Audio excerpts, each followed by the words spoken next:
안녕하세요. 또 하나 동영상을 올리겠는데요.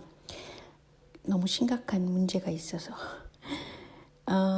그러니까 생각의 자유로움, 그리고 그것을 표현하는 freedom of speech라는 것은 민주주의의 아주 근간을 이루는 원칙이라고 합니다. 이것은 고대 그리스의 즉 5세기 말엽부터 굉장히 중요한 그런 개념으로 생각을 했어요. 그러니까 그리스 시대의 그 민주주의를 생각하는 많은 철학자들도 이것을 기반으로 해서 생각을 했다는 것이죠. 그런데 현재 무슨 일이 지금 일어났습니까? 그것은 트럼프를 지지하는 채널인 팔러라고 그러는 채널도 있고요. 이건 사실 parler라는 그 프렌치에서 나온 말이에요. 말하다라는 뜻입니다. 이거를 이제 아무튼 그런데 이것을 아마존이 뭘 스톱 시켰나 봐요. 그래서 이 parler에서 이 아마존을 반독점법 위반했다. 그래서 연방 법원에 고소를 했습니다. 근데 더 큰 문제는 바로 제가 이전에 설명했듯이 트윗이 지금 문제잖아요. 트윗은 드디어 시가총액 약 2조 9천억 원, 그러니까 약 3조 원에 달하는 그런 그 주식 가격이 떨어진 거죠. 그래서 이제 손해를 봤죠. 손해를 봐도 싸다고 생각합니다. 저는. 그래서 대안책으로 이제 나타난 것이 팔러가 있고 갭이라는 것이 있어요. 근데 팔러는 이미 또 이 채널들을 구글하고 애플이 뭐 자체 앱스토어를 통해 가지고 삭제를 해버리고 막 그래갖고 이 진짜 팔러에 들어간 수 없게 돼 있다는 거예요, 지금. 그렇지만 갭은 들어가서 사용하셔도 됩니다. 그래서 신규 가입자가 그쪽으로 굉장히 많이 간 거죠. 왜냐하면 그만큼 언론과 생각의 자유를 보장한다는 것은 보통 사람이면 갖게 되는 그 어떤 기본권 같은 거예요. 그렇죠. 여러분들 다 아시지만. 그런데 이렇게 현대에 와서 그 고대 그리스 시대부터 있던 이 민주주의의 근간을 이루는 것이 지금 망쳐지고 있는 것입니다. 그래서 왜 이런 문제가 생길까라는 문제 이전에 이미 문제가 생겼다는 것이죠. 그래서 이 팔러의 CEO가 갑자기 한순간에 인터넷에서 금지당했기 때문에 이거는 미국 역사상 최대 금지 조치였고 소름 끼친다. 이런 말을 했다는 것이에요. 근데 이게 생각을 해보세요. 이게 어떻게 미국이라는 나라가 자본주의라고 얘기하지만 그 이전에 정치적인 자유를 보장하는 민주선거가 이루어지는 나라라는 개념이 머릿속에 있잖아요. 그것이 완전히 지금 무너진 것입니다. 누구를 통해서 그랬냐면 미국 민주당을 통해서 그랬어요. 민주자가 들어가는 정당에서 그 짓을 한 겁니다. 이 지금 그 각종 그 언론 자유를 막는 세력이 미국 민주당을 돈으로 지지하는 그런 세력이에요. 그러니까 이게 도대체 앞뒤가 맞는 얘기인가 이렇게 볼 수가 있습니다. 다행히도 폴란드에서 지금 굉장히 지금 막 나온 자료인데요. 폴리시 리더니까 폴란드의 그 정치 지도자가 법으로서 이 빅테크가 그 센서십을 하는 것에 대해서 못하게 그렇게 법을 제정하고 있다고 그래요. 그거 생각해 보세요. 이렇게 공산주의라고 생각하는 폴란드에서 이런 일이 있는 것입니다. 그리고 또 많은 그 세계 지도자들이 이건 너무했어 그러면서 빅테크에 대해서 뭐라고 그러지만 실상으로 가보면 이 빅테크가 돈으로 후원하는 정당이 바로 민주당이라는 거예요. 이게 앞뒤가 맞는 일입니까? 그러니까 자본주의 속에서는 사실은 자유민주주의가 그만큼 줄어든다고 볼 수 있죠. 이 굉장히 아이러니한 일인데 이게 현실 문제로 다가온 것입니다. 아무튼 놀라운 일이 현재 막 벌어지고 있고요. 그래서 parler도 지금 완전 차단됐고요. 그 다음에 갭으로 사람들이 많이 갔는데 또 하나의 대안책은 클라우드섭라는 뭐 이렇게 좀 어려운 단어를 썼을까요? 이렇게 이 세 개가 지금 있는데 parler는 안 되니까 지금 유일한 소통기관은 갭이 되겠습니다. 왜냐하면 클라우드섭이라는 것도 북미가 아니면은 다른 데서는 쓸 수가 없다고 그래요. 어쨌든 갭에 가서 많은 정보를 보시면 좋겠습니다. 그리고 이렇게 그 언론의 자유 문제가 자유 진영이냐, 뭐 공산 진영이냐, 사회주의 진영이냐, 이 문제가 뭐 이념 문제라고 생각을 해서 한국은 남북 문제가 있기 때문에 이런 이념 문제를 어떻게 슬기롭게 해결을 할까? 이게 하나의 남북 그 해결해야 하는 과제잖아요. 근데 제가 볼 때는 남북 문제는 그냥 서로 돕는다. 그렇지만 체제는 다르다. 그냥 협력 국가다. 이런 정도로만 느슨한 협력 체제를 가야지 너무 경제 수준이 다르고 체제 운영 시스템이 다르잖아요. 근데 어떻게 갑자기 무슨 통일을 얘기하고 이럴 필요가 없다고 생각합니다.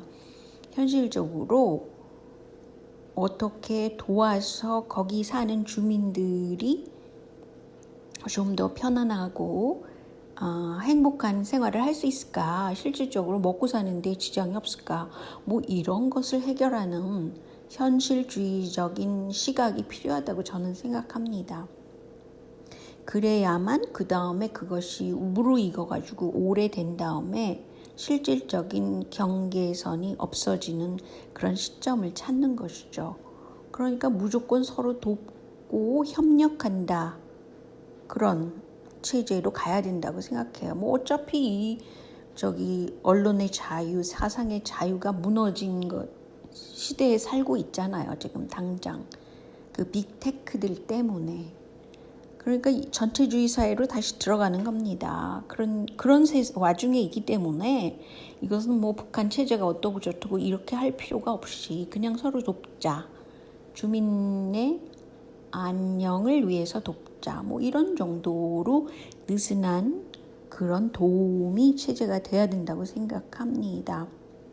근데 이제 언론 사상의 자유에 대해서 제가 놀랍게 생각하는 것은 여러분 매체 중에 VOA라는 것이 있잖아요. Voice of America요. 근데 이것이 사실은 민주당계의 그런 매체입니다. 미국 언론 중에서도. 그래서 지금 폼페이오가 뭘 얘기를 하려고 그럴 때 그것을 조용히 해라 라는 식으로 만들어버렸다고 그 VOA에 일하는 종사자가 얘기를 했다고 그래요. 이것은 크리스찬 그런 네트워크에서 그 보도를 했어요. 그래서 내용을 좀 들여다 보니까 뭐냐 하면 폼페이오의 연설을 막았다 그러는 거예요. 그러니까 VOA도 빅테크 기업과 마찬가지 일을 한 거죠. 그런데 제가 볼 때는 이게 민주당 성향의 방송이라는 거예요. 그리고 대북강경에 대해서는 진짜 강력하게 대북강경을 취한 그런 매체입니다. 원래 VOA라는 것은 나치즘에 대항하기 위해서 1942년에 세워졌다고 그래요.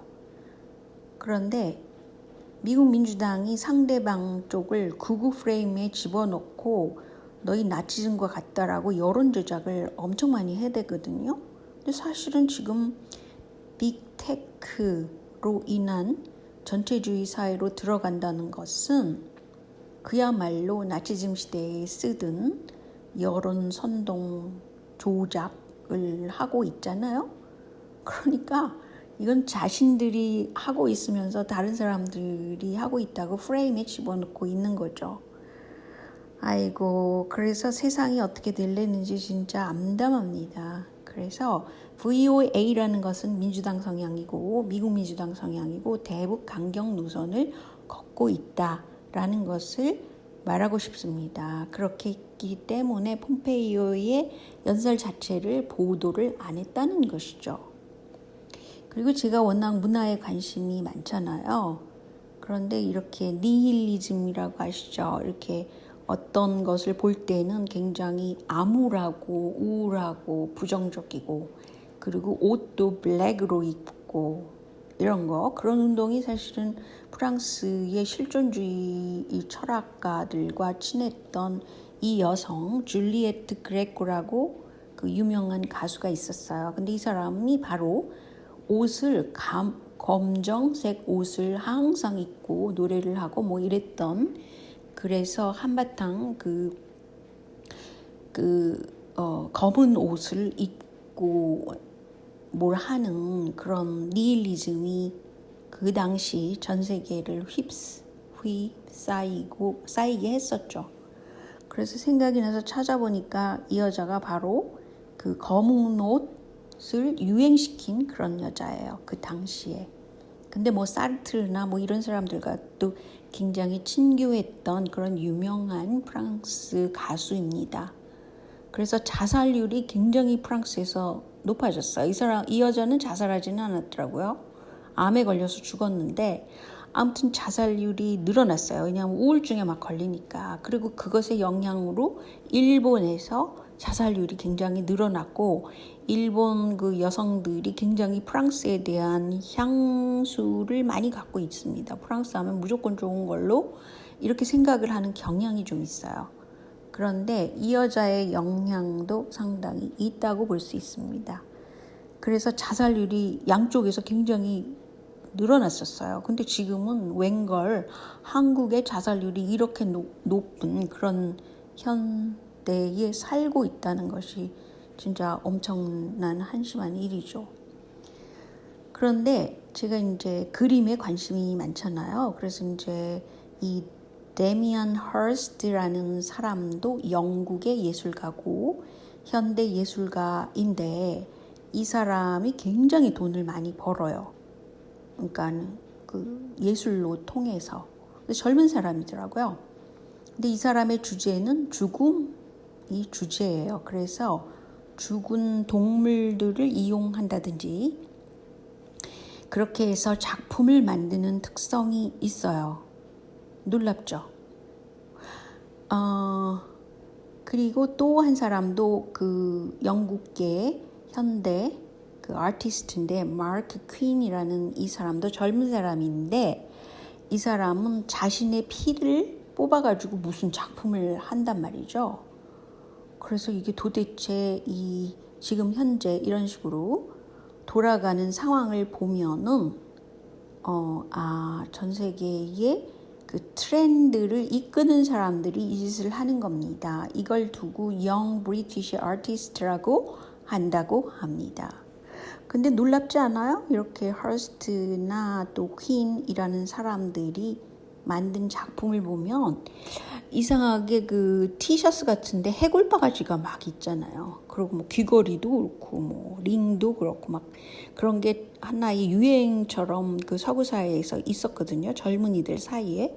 그래서 저는 도대체 얘네들은 왜 저런 게 유행할까라고 생각했는데 그 주역이 바로 이 영국계 현대 아티스트들이 만든 작품 때문이라는 거죠. 이게 하나의 트렌디한 겁니다. 그러니까 이 사람들도 일종의 제가 왜 줄리에트 그레코 얘기를 했냐면 이 죽음을 굉장히 가까이 하도록 하는 그런 문화 트렌드를 만들어내고 있다는 거예요. 그래서 한국에서도 아마 이 영향이 굉장히 드라마나 뭐 이런 데서 뭐 요새는 뭐 마귀, 닭귀 뭐 이런 거 있잖아요. 한국에서